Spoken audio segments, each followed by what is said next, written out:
Quentin Hirsinger, matériaux. De quoi s'agit-il? Avec sa faute d'orthographe IO Oui. à la fin. Les fautes d'orthographe aujourd'hui, ça passe partout, tout le monde s'en fout. Quelle horreur.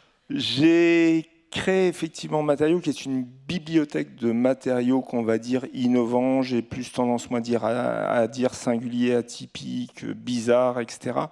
Le but étant d'essayer de montrer à des professions de création, donc ça s'adresse à des gens qui sont dans l'archi, dans le design, dans la mode, dans le packaging, dans l'événementiel, dans la cosmétique, dans l'industrie du luxe, dans le monde automobile, dans un tas de domaines. On leur montre un tas de matières qui sont pas les propositions classiques, mais des matières ou des semi-produits existants qui viennent d'autres univers et dont eux peuvent s'accaparer certains aspects pour ensuite imaginer différents types de projets. Donc, par exemple?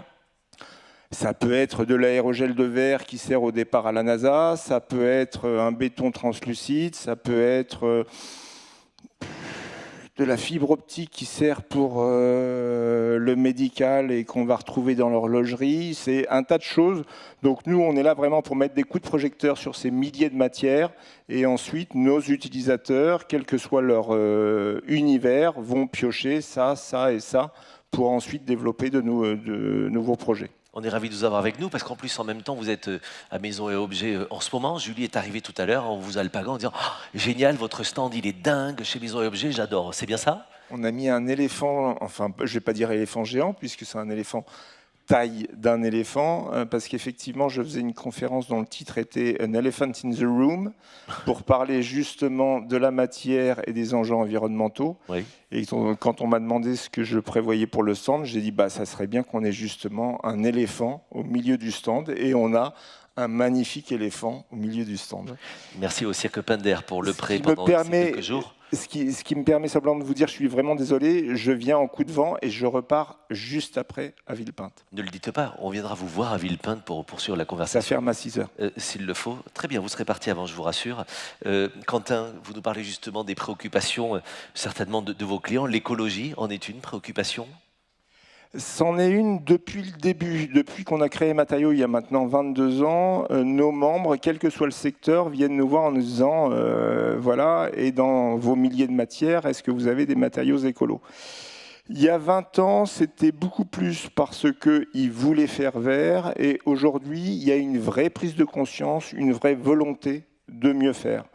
Mais la question me déroute toujours, et je fais la même réponse depuis plus de 22 ans maintenant. Je ne vais pas dire que je suis fatigué, mais je fais la même réponse depuis 22 ans. Une matière écologique, ça n'existe pas. Et à chaque fois, je dois réexpliquer que la matière, elle n'est pas bonne ou mauvaise, mais c'est son emploi qui va être judicieux ou pas judicieux. Mais je défie quiconque de me montrer ce que c'est qu'une matière écologique. On a réservé une petite niche dans le showroom, puisque le showroom ressemble à une bibliothèque avec des bouquins, sauf que là, ce sont des matériaux. On a une petite niche, et le jour où on trouve un matériau écolo, je vous jure, on le met dedans. Je le clame à tout le monde. On a trouvé le matériau écologique, mais il me semble essentiel aujourd'hui qu'on arrête de raisonner en ces termes, parce qu'on va continuer à aller droit dans le mur si jamais on continue à se dire ça c'est bien et ça c'est méchant. Et je pourrais, si vous avez 3 heures devant vous, multiplier les exemples d'un truc qui est une vraie cochonnerie dans un cas et qui est la meilleure des matières dans une autre. Donc, je m'inscris en dehors du débat, ça c'est bien, ça c'est mal. Alors je propose qu'on prenne les 3 heures. Je te regarde Yves et Franck, on peut le faire non, maintenant. Non, moi je peux pas. Non, c'est d'accord, très bien. de Gascon, je suis désolé, je peux pas. Voilà, je voulais saluer Sylvie Bénard qui vous a applaudi comme une fan au premier rang quand vous avez sorti ça. Mais je pense que ce n'est pas la seule. On va poursuivre justement sur ces enjeux et comment on a besoin de cela. Alors, je vous ai entendu, c'est quoi selon vous les éco-matières? Est-ce que le polyester, par exemple, c'est plus écologique que le coton? Est-ce que le bioplastique est plus performant? Racontez-nous, une éco-matière, c'est quoi? Non. Merci beaucoup. Je passe à la question suivante. Pardon. Non, mais en plus, je m'aperçois en vous écoutant qu'on va croire que je suis de parti pris parce que j'ai des chaussures en cuir, j'ai une chemise en lin, j'ai pas de cachemire, mais en cherchant bien, je dois en avoir. Oui. Mais je tiens à dire que j'ai aucun beefsteak à défendre ici. Ne vous inquiétez pas, on a bien non, non, compris. Mais défendant en non, revanche. non, mais effectivement, pour répondre pas simplement par une pirouette à votre question, effectivement, d'après ce que j'ai annoncé dès le départ, je ne vais pas commencer maintenant à les classer parce que j'avais cette intuition il y a 22 ans quand on a monté la structure que ça allait être complexe de répondre. Et je suis aujourd'hui certain qu'effectivement, on ne peut pas commencer avec les matières à avoir une grille de type Nutri-Score. C'est pas comme quand je vais acheter une pizza. C'est beaucoup plus complexe que ça. Et la complexité est aussi amenée par le fait que tous, consommateurs comme professionnels dans un secteur, on a tous cette grille, un petit peu ce biais cognitif en tête, en se disant, ouais, mais quand même, globalement, le bois, c'est gentil, la pierre, c'est un peu plus méchant, hein, et puis il y a le grand méchant là-haut qui est le plastique, et on s'aperçoit que plus on s'éloigne de la nature et plus on va aller vers ce côté, c'est pas un bon matériau. Et avec ce truc que je relevais la semaine dernière quand je faisais les petits textes pour l'expo qu'on a mis en place à Villepinte à Maison et Objets, c'est le cuir avec ce truc assez curieux, c'est qu'il a tout pour lui au départ. Il est naturel, il est patati patata, enfin je ne vais pas vous faire l'exégèse du cuir. Et aujourd'hui, il a mauvaise presse. Alors, pour des questions, on pourra s'étendre dessus, mais c'est toujours cette même simplification de notre cerveau qui a besoin vraiment de s'attacher à des ancrages pour pouvoir commencer à... Alors que c'est vachement plus complexe que ça et Oui. qu'il faut vraiment qu'on évite ce type de facilité. Donc non, le polyester n'est pas mieux ou moins bien que le coton. Voilà pour répondre à votre question. Et merci de nous rappeler que souvent ce sont des facilités, que tout n'est pas aussi simple que ça dans l'explication. Quentin, justement ce matin, on était dans un débat où on nous parlait beaucoup de cuir dit vegan. On vous en parle, vous? La première fois qu'on m'en a parlé, c'était il y a quelques années. C'était une journaliste qui venait me voir pour me demander si j'avais du cuir vegan. Je lui ai d'abord demandé de me répéter la phrase parce que je vous avouerai que je n'ai pas vraiment compris, parce que pour moi, c'est très clairement un oxymore. Bien sûr. Donc je lui ai dit, mais qu'est-ce que vous entendez par cuir vegan? Et j'ai compris qu'elle me parlait de simili-cuir. Donc effectivement, depuis très longtemps, il y a des simili-cuirs. Et j'emploie à escient ce terme parce que je me suis un petit peu fâché avec les gens du cuir qui ne veulent pas que les producteurs utilisent le terme de simili-cuir. Moi, je comprends très bien le combat sur le cuir vegan qui n'a aucun sens. Mais simili-cuir veut dire ce que ça veut dire, c'est une imitation du cuir et je trouve que ça serait bien qu'on puisse continuer à l'employer. Mais donc ce que je pense moi du cuir, enfin de ce qui est appelé cuir vegan, effectivement on a vu l'émergence d'un tas de matières alternatives au cuir qui étaient globalement pour la plupart réellement des simili-cuirs, c'est-à-dire que vous aviez un textile enduit de polyuréthane avec 20% de déchets de pommes ou 20% de déchets de bananes ou de kiwi ou de ceci ou de cela. D'autres choses qui n'étaient pas fabriquées de cette façon-là, mais dont le but était effectivement globalement de ressembler à un cuir, mais pour l'instant avec des qualités en termes de tenue dans le temps, de résistance, d'un tas d'aspects qui sont absolument pas, pour l'instant, au rendez-vous. Mais surtout, moi, ce qui m'avait gêné aussi, c'est d'un point de vue purement sémantique, c'est ce glissement de vegan à écolo, parce que je m'en rends compte auprès des membres qui viennent nous voir, c'est qu'ils me demandent donc excusez-moi, hein, je vais encore le redire, le Voldemort, ils me demandent du cuir vegan. Et je leur dis, mais pourquoi est-ce que vous voulez ça? Parce que mon projet, il doit être sustainable, il doit être ceci, cela. Et donc, il y a un lien direct qui est fait entre le marché, dont je peux totalement avoir conscience, c'est des gens qui sont véganes et qui donc ne veulent pas porter de fourrure, de cuir, de laine, de ceci, de cela. Oui. Mais ensuite, vous avez le fabricant de chaussures qui va vendre de la chaussure en cuir vegan. Et son objectif, ce n'est pas de toucher les 2% qui sont effectivement véganes. C'est globalement ce glissement sémantique. Et c'est à nouveau un truc qui, moi, m'importe, c'est les glissements sémantiques parce que ça me semble très dangereux d'employer de mauvais mots pour les choses, où on met vegan égale écolo. Et ça, je demande simplement à ce qu'on me le prouve parce que... mais voilà. On utilise d'ailleurs le mot vegan pour marketer d'autres matières premières. On utiliserait... Oui, j'ai eu des stratifiés vegan. J'ai eu pas mal... Non, je crois que si je regardais dans la base de données en cherchant le terme vegan, j'ai pas mal de choses assez incongrues qui remonteraient. La moquette vegan avec toutes les épluchures de la semaine. J'ai du caoutchouc qui est vegan maintenant. Super. Le caoutchouc est toujours venu de l'EVA. Donc on prend de la sève, on fait du caoutchouc qui est vegan depuis le début. Bien sûr. Mais depuis peu, il a gagné des galons et il est devenu vegan. Ouais, non, ça j'en ai pléthore. De transparence. On vous pose chez Matériaux beaucoup de questions justement sur la traçabilité de tous vos matériaux. Ou est-ce que vous, c'est une donnée incontournable pour commencer à rentrer en catalogue matériaux? Est-ce que vous devez être assuré de toute sa traçabilité, la transparence? Je suis très content de travailler à Matériaux. Non, parce que nous, on s'affranchit un petit peu de tout ce qui est normes, données et ce genre de choses. Et dans une certaine mesure, je reste un petit peu un rigolo, moi, à ce niveau-là. C'est-à-dire que je vous parlais tout à l'heure de l'aérogel.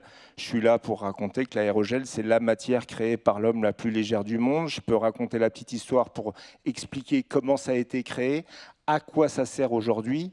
Mais ensuite, nos membres, quand ils veulent en savoir plus sur des aspects beaucoup plus pratico-pratiques, beaucoup plus techniques, normes, techniques, etc., ils vont contacter directement les industriels producteurs parce que leurs besoins seront totalement différents lorsqu'ils sont en architecture, dans le monde automobile ou dans le packaging. Donc l'un va vouloir savoir si c'est apte au contact alimentaire, l'autre va vouloir savoir si ça peut aller dans un ERP.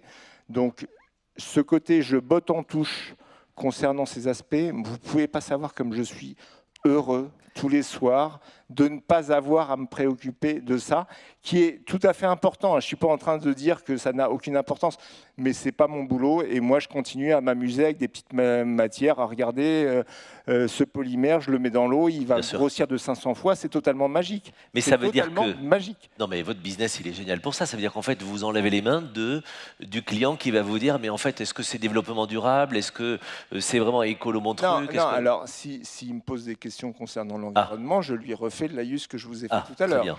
Donc je larme un petit peu et quand on me demande pour un concept store, un pop-up store qui va durer une semaine en Suède pour partir ensuite en Espagne et qu'on me donne un cahier des charges hallucinant en disant il faut 30% de biosourcé et ceci et cela et pas de PVC, allez savoir pourquoi pas de PVC, mais c'est comme ça, c'est dans la grille donc il faut que je coche. Et que je m'aperçois que derrière, ils ne se sont pas souciés 2 secondes de savoir ce qu'on va en faire derrière, combien ça va peser, parce que le transport va quand même avoir un fort impact, je leur dis, écoutez, franchement, pourquoi vous embêter avec cette complexité alors que le projet à la base n'a aucun sens commun. Donc, non, je vous dis, moi je suis très à l'aise avec tout ça, c'est que ça n'est pas mon souci, je suis là pour mettre des coups de projecteur. À l'aise mais pas cynique. Non, pas du tout, pas une seconde. On va demander à la salle s'ils ont des questions pour vous sur toutes ces matières premières dont on parle et sur ces enjeux. Tiens, première question qui s'affiche à l'écran. Pour vous, Quentin, est-ce que vous commencez à proposer des matériaux, petit jeu de mots iOS, issus de récupération et dont vous pouvez évaluer les performances et possibilités de mise en forme et assemblage, par exemple? On vous dit merci et bravo pour cette belle entreprise. Non, on ne commence pas. En fait, notre focus, comme je l'ai expliqué depuis le départ, c'est de s'intéresser à des matières qui sont singulières, atypiques, innovantes. Et le fait qu'un industriel propose quelque chose qui est fait uniquement à partir d'éléments qui sont recyclés, récupérés sur chantier, etc. Ça fait partie de ces singularités Déjà, ouais. depuis le début. Donc depuis 22 ans, on intègre des matières qui sont 100% recyclées. Depuis le début, on intègre des matières qui sont biosourcées. Depuis le début, on intègre tous ces éléments à partir du moment où il y a une singularité. L'exemple que je donne souvent, c'est j'ai en face de moi quelqu'un qui fait de la moquette, très belle moquette, U3P3, bouclette, velours, large gamme colorée, superbe moquette. Ça ne va pas du tout m'intéresser parce que je n'ai rien à raconter dessus. J'ai en face de moi le seul producteur au monde qui fait de la moquette à partir de poils d'éléphant. Peut-être qu'il est obligé de tuer 3 éléphants pour faire un petit paillasson. Peut-être que sa moquette, elle se fait qu'en gris sale. Peut-être qu'elle sent mauvais. Peut-être qu'elle ne tient pas le siège à roulette, mais il propose commercialement cette moquette à poil d'éléphant. Je ne suis pas là pour juger. Je suis là pour dire à un membre qui cherche, parce qu'il fait une expo sur l'éléphant. Je ne suis pas obsédé par l'éléphant, hein, mais voilà, il faut que j'aille retrouver le mien. Vous croyez, oui. Il faut simplement qu'il sache qu'il y a effectivement quelqu'un qui propose de la moquette à partir de poils d'éléphant. Donc Super. tout ça, c'est dans la base depuis le début. Voilà. Vous êtes bizarre, j'aime beaucoup. Voilà. Pour toutes les questions sur l'épilation de l'éléphant, vous allez le voir aussi, parce que sur la traçabilité, j'aimerais bien savoir comment ils font. Peut-être question que j'ai pour Nathalie cette fois. Ça n'existe pas. Hein. Je sais bien, c'est pour ça que... Non. Voilà. Non, mais c'est un exemple. vous êtes au 12e degré, je suis au 14e, donc c'est pour ça qu'il ne fallait pas m'encourager. Même question, trop de labels, trop d'outils, en 2 mots? Comme je vous ai dit, moi, ce n'est pas forcément mon domaine, mais ce que je peux noter quand même, lorsque je discute avec nos membres, et hormis tout le discours sur le cuir qui me sidère, moi j'ai failli ne pas venir aujourd'hui parce que j'ai appris que vous assassiniez 1 milliard d'animaux par an de façon sauvage, que vous êtes responsable que pour du cuir, évidemment. 14,5% du CO2 émis, donc je me suis dit mais où est-ce que je vais mettre les pieds? Mais une fois qu'on a évacué ces premières choses qui sont vraiment les premières choses qui remontent concernant le cuir, moi ça me... ensuite se pose quand même la question du côté des membres de d'où vient cette peau et quel type de tannage a été, parce qu'on voit bien que c'est les 2 éléments sur lesquels effectivement il est pertinent d'informer les gens. Et donc sur ces points-là, oui, moi je suis effectivement, mais de l'extérieur, totalement pour que ce soit quelque chose qui apparaisse de façon claire. Juste le petit clin d'œil pour terminer, quand un petit truc, on vous demande pour matériaux, votre éléphant maison et objet, dans quelle matière et deviendra quoi demain?